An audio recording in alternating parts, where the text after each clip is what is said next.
Армысыздар. Тәуліктіңсі жаңалықтар топтамасы өз жұмысын бастайды. Студияда Махаббат Нұрымбетқызы. Мемлекет басшысы Қасым-Жомарт Тоқаев бас прокурор Ғизат Нұрдәулетовті қабылдады. Қасым-Жомарт Тоқаевқа прокуратура органдары қызметінің басым бағыттары бойынша атқарылған жұмыстарының қорытындылары туралы есеп берілді. Ғизат Нұрдәулетов Қазақстан президентінің қылмыспен күресті күшейту, құқық қорғау және өзге де органдардың құқықтық тәртіпті қамтамасыз ету қызметін үйлестіру жөнінде жүктеген тапсырмаларының орындалу барысы туралы баяндады.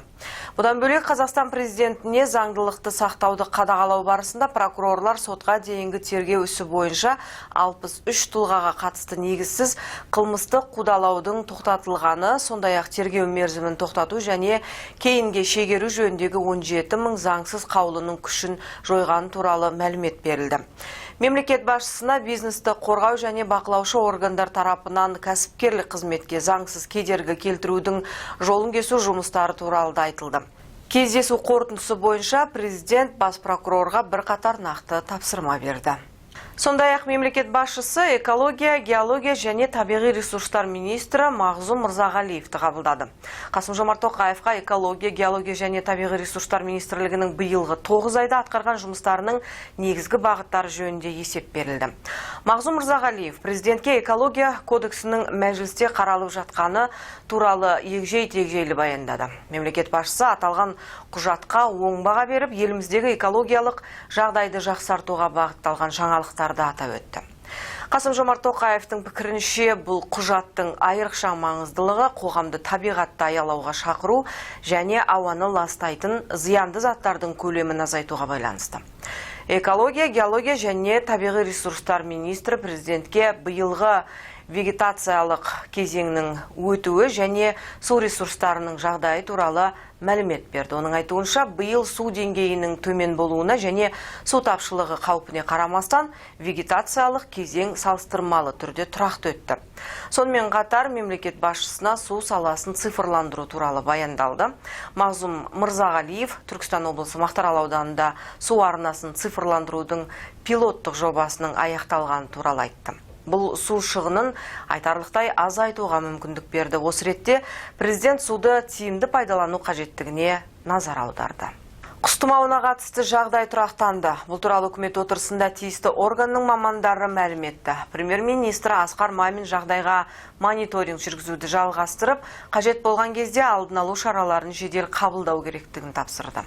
Агроөнеркәсіп кешенінің бәсекеге қабілеттілігі ветеринариялық және фитосанитариялық жағдаймен тікелей байланысты. Бұл маңызы үлкен мәселе. Осы бағытта тексеру, бақылау және мониторинг жүргізу бойынша шараларды ұйымдастыру жөніндегі жұмысты күшейту керек. Тиімді бақылауды ұйымдастыру үшін ветеринариялық және фитосанитариялық қадағалау ұлттық жүйесін дамыту қажет. Тиісті ақпараттық базаны жетілдіру және оның жаңарту процестерін автоматтандыру арқылы ауыл шаруашылығы жануарларын 100% сәйкестендіруді қамтамасыз ету керек. Сондай-ақ үкімет отырысында халықты дәрі-дәрмекпен және медициналық бұйымдармен қамтамасыз ету мәселелері қаралды. Үкімет коронавирус инфекцияның жаңа кезеңіне дайындық медицина ұйымдарын және халықты дәрі-дәрмекпен қамтамасыз ету жөнінде барлық қажет шаралар қабылдап жатыр. Әкімдіктер осы жылғы 1 қарашаға дейін тұрақтандыру қорларын көлемін бекітілген қаржылық нормативке жеткізсін. Медицина ұйымдарында, сондай-ақ дәріханаларда дәрі-дәрмекке қажеттілікті тұрақты қадағалауды қамтамасыз етсін. Денсаулық министрлігі СК фармациямен бірлесіп, стационарларда, әсіресе инфекциялық ауруханаларда дәрі-дәрмек болуына мониторинг жүргізсін. Дәрі-дәрмек тапшылығы болмауы тиіс. Сенаттың әлеуметтік мәдени даму және ғылым комитетінің кеңейтілген отырысында Қазақстан Республикасының кейбір заңнамалық актілеріне мәдениет мәселелері бойынша өзгерістер мен толықтырулар енгізу туралы заң жобасы қаралды. Заң жобасына сәйкес музыкалық туындыларды орындаушылардың фонограмманы қолдануы туралы ережелер сөз болды. Құжатта сондай-ақ мемлекет қауіпсіздігіне нұқсан келтіретін әлеуметтік, нәсілдік, ұлттық, діни, тектік топтық және рулық астамшылықты, қатыгездік пен зорлық-зомбылықты насихаттауға немесе үгіттеуге бағытталған ақпарат ауқымына тыйым салу ережелері жазылған. Бұл көпшілік қатысуымен өтетін іс-шараларға қатысты. Сонымен қатар Комитет отырысында заң жобасына ойын-сауық мәдени бұқаралық іс-шараларда музыкалық туындыларды орындау кезінде фонограммалардың қолданылуы туралы көрерменге хабарлау жөнінде міндеттер енгізілді. Сенаторлар Қазақстан халқының мәдени мұрасын сақтауды қарастыратын Қазақстан ұлттық электрондық кітапханасын құру мәселесіне де ерекше назар аударды. Сондай-ақ бүгін Сенаттың конституциялық заңнама, сот жүйесі және құқық қорғау органдары комитетінің кеңейтілген отырысы өтті.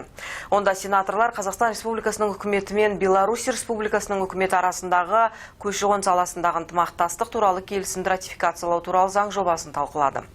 Ресми статистикаға сүйенсек, 2019 жылы Қазақстанға 32 мыңға жуық Беларусь азаматы кірген. Оның ішінде 76-сы әкімшілік жауапкершілікке тартылған. Осыған байланысты аталмыш құжатта ақпараттар мен мәліметтер алмасу түрлері, азаматтардың санаттары және ынтымақтастықты нығайту нысандары мен негізгі бағыттары нақты көрсетілген. Екі елдің көші-қон мәселелерінде өзара әрекеттесетін құзыретті органдарда нақтыланған. Келісім екі мемлекеттің заңдарына және халықаралық міндеттемелеріне сәйкес Беларусь аумағындағы Қазақстан азаматтарының құқықтарын қорғаудың тиімділігін арттыруға ықпал етеді. Ұстаздар жалақысының артуы бұл мемлекет басшысының тікелей тапсырмасы. Мұны ешқандай да министрліктің ұсынысы немесе ректорлардың шағымынан кейін қабылданған шара деп түсінбеуіміз керек дейді Білім және ғылым министрі Асхат Аймағамбетов. Сондай-ақ бас мұғалім мектепке дейінгі және орта білім беру ұйымдарын бейне бақылау жүйелері мен санитарлық гигиеналық жайлылықпен қамтамасыз ету мәселесін тілге тиек етті. Жалақының өсуі өте маңызды. Жалақының өсуі ректорлар немесе министрлердің, әлде министрліктің жұмысының нәтижесі емес. Біз соны дұрыстап түсіндіруіміз керек. Бұл мемлекет басшысының берген тапсырмасының арқасында. Біз көбінесе осы мәселені дұрыстап жеткізбейміз.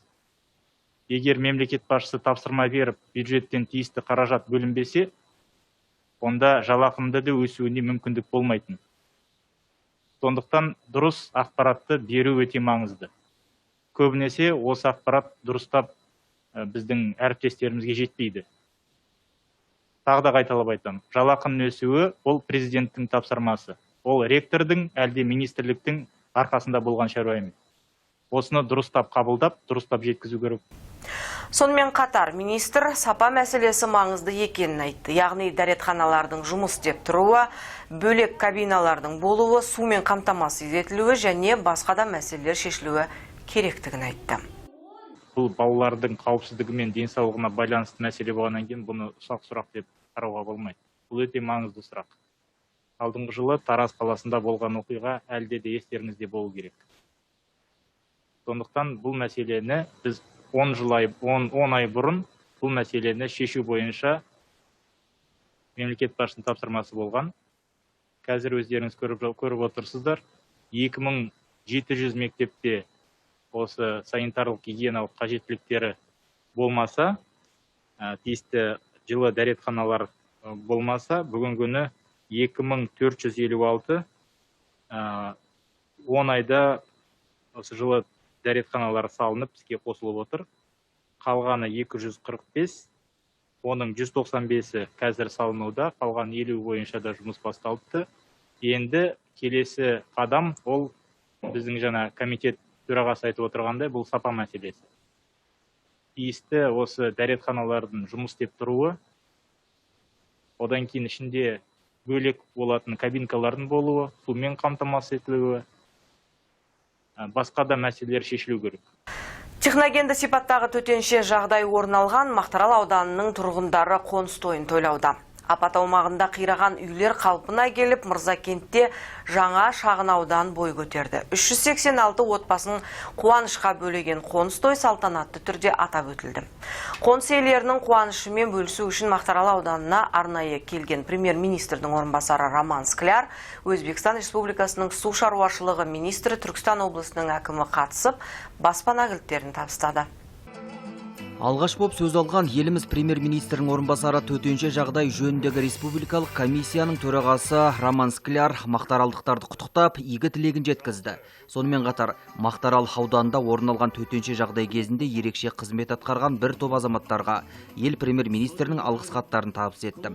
Олардың арасында Өзбекстан Республикасының су шаруашылығы министрі Шавкат Хамраев пен Өзбекстан Республикасының төтенше жағдайлар министрінің бірінші орынбасары Абдулла Кулдашев та бар. Жаңа шағын аудан тұрғындарының қуанышына ортақтасқан облыс басшысы қиындықтың артта қалғанын айтып, әр отбасы үшін баспаналардың берекелі болуын тіледі. Сондай-ақ, облыс басшысы жаңа Мөлтек ауданының құрылысына атсалысқан бірқатар азаматтарға еліміздің президентінің атынан алғыс хаттар мен халық алғысы медалін табыс етті. Мақтаралдағы төтенше жағдайдың зардаптарын жою жұмыстары президентіміздің тікелей бақылауында болды. Осы жылдың 20 тамыз күні Қасым-Жомарт Кемелұлы Мақтаралға арнайы келіп, нақты тапсырмалар беріп кетті. Сондай-ақ үкімет басшысы Асқар Ұзақбайұлы Маминнің өзі де Мақтарал ауданына 2 апта сайын келіп тұрды. Атқарылған жұмыстарды бақылап тапсырма беріп тұрды.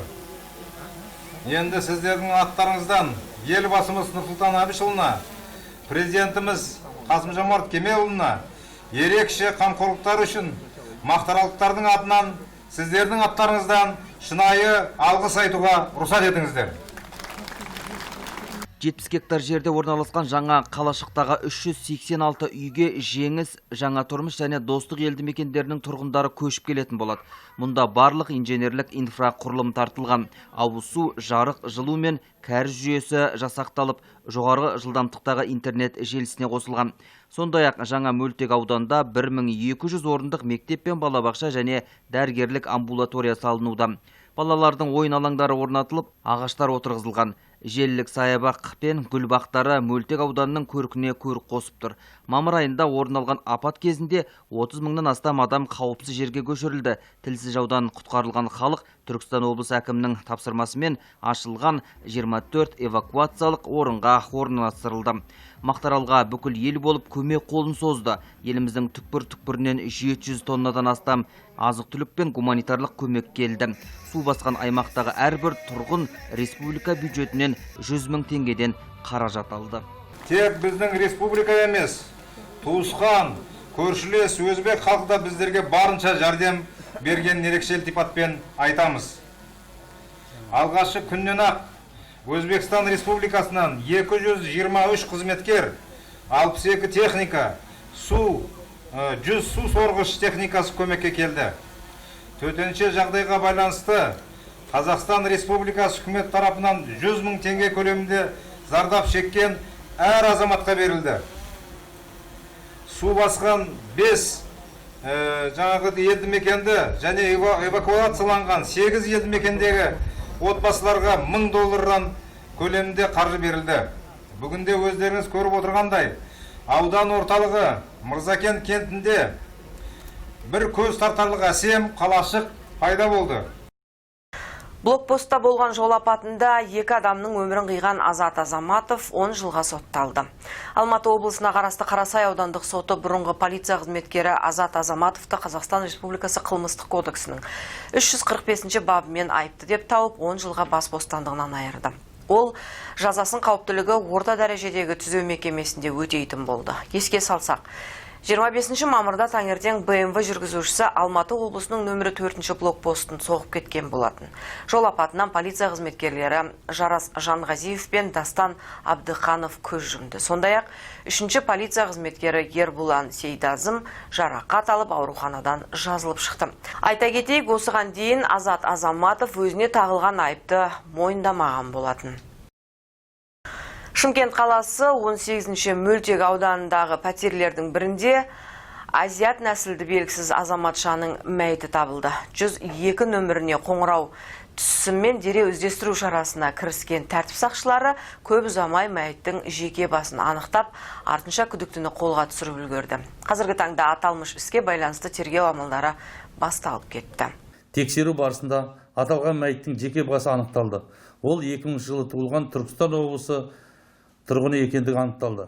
Мәйітті қарау барысында мойын тұсында қылқындыру белгілері анықталып, сот дәрігерлік сараптамасының қорытындысымен қылқындырудың нәтижесінде қайтыс болғаны белгілі болды.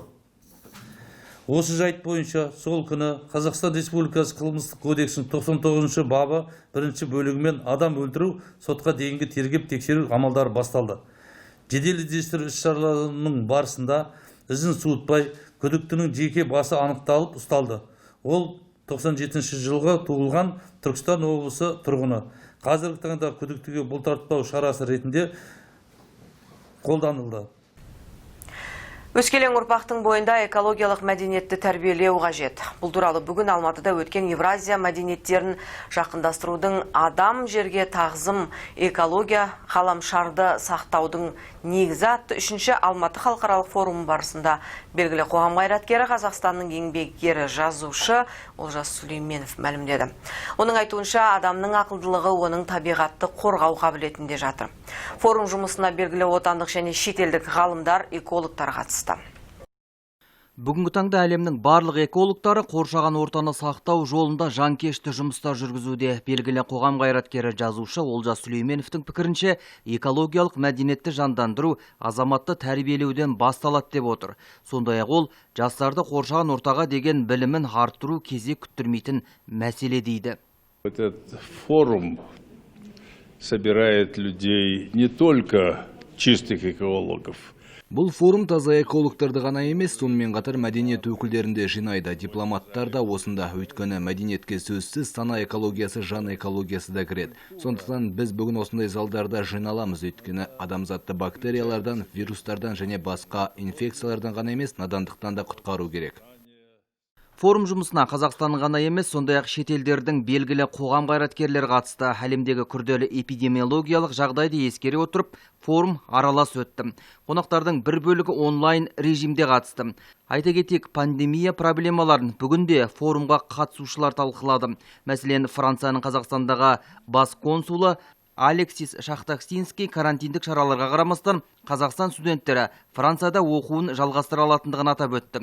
Сондай-ақ дипломат екі елдің тығыз жұмысының арқасында жақын арада Әл-Фараби атында Қазақ ұлттық университетінің базасында ғылым, технология және экология саласындағы Франко-Қазақстан институты ашылатындығын тілге тиек етті. Совместная программа вместе с правительством, между... Франция үкіметі мен Қазақстан үкіметі арасындағы бірлескен бағдарлама. Абай Верн желісі бойынша бағдарлама бар. Бұл жыл сайын 100-ге жуық стипендия. Бұған қосымша ғылым және экология саласында бағдарлама бар. Бұл жыл сайын 10 стипендия. Олжас Омарал Сүлейменовтің және Франция елшілігінің бас консулдықтың қамқорлығымен арал стипендиясы бағдарламасы бар. Олардың саны аз, жыл сайын 3, бірақ олар бар. Бұл жас студенттерге, магистранттарға қолдау көрсетуге, жобаны дамытуға, Францияға оқуға баруға бағытталған. Невада Семей халықаралық антиядролық қозғалысында бүгінгі таңда жас ұрпақты әлеммен бірлік рухында тәрбиелеуге көп көңіл бөлінеді. Орта және жоғары білім өкілдері үшін жас өспірімдер мен студенттер қолданбалы білім алып, экологиялық тақырыпта жобалар жазып, оларды қорғайтын жастардың экологиялық слеттарын өткізіп отырады. Наше поколение, наши активисты, ветераны движения. Біздің ұрпағымыз, белсенділеріміз, қозғалыс ардагерлері, олар өз мұрагерлеріне орнықты денсау ғаламшарды қалдыруға дайын, бірақ бұл үшін оларды үйрету, тәрбиелеу керек. Бұл біз айналысатын экологиялық тәрбие, ол маңызды рөл атқарады. Біз түрлі акциялар, іс-шаралар, дөңгелек үстелдер, конгресстер өткізгенде міндетті түрде жастар қатысады. Осыдан 4 жыл бұрын Павлодарда халықаралық антиядролық жастар альянсы құрылды. Қазір бұл жастар экологиялық мәселелермен тығыз айналысады. Қазір олар таза ел, таза планета бағдарламасын жазып жатыр.